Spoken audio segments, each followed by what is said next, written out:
Okay, Okay by Alessia Cara. I apologize if I hurt that name.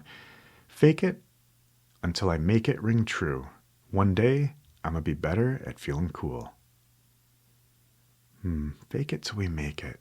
So if I don't have a model for good, healthy conflict, and all they show us on the news and the TV and the movies and all that is bloody and beaten people, domestic violence, shootings, all the stuff that traumatizes us, it's almost like some people have an incentive to make us be afraid. To feel safe is almost revolutionary right now. Can I feel safe? I'm not in danger right now, but they want me to be afraid. It's almost like there's an agenda going on. They want us to have trauma responses, to be afraid of the world or preoccupied, and only they can save us. This doesn't feel accidental at all.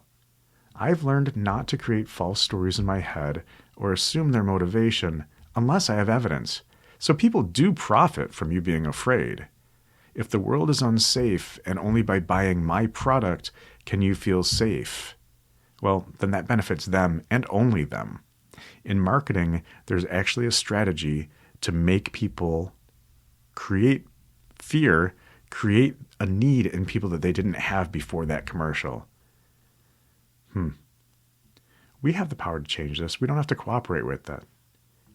I realize it doesn't have to be this way. You deserve better.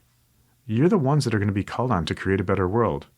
There are other models for how to be in this world without this violence, without this fear. And on a deeper level, I'm sorry that I and we, that my generation and the generations before, did not leave this world in better condition for you. I'm sorry that you're going to have to clean up some of the messes that we had to leave behind.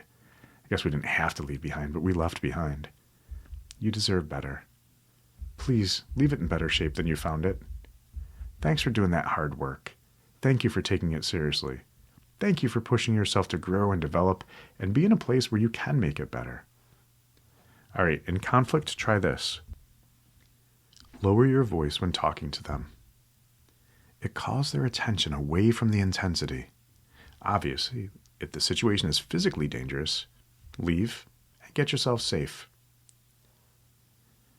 Avoid saying things like, "What about what you said? Well, I got a beef with you, too."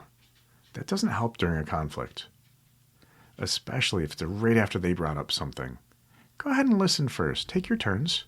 When you're in conflict or high emotion, take your turns. One person's talker, one person's listener. Slow it down.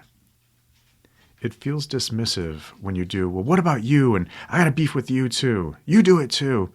That feels dismissive. Let's avoid that.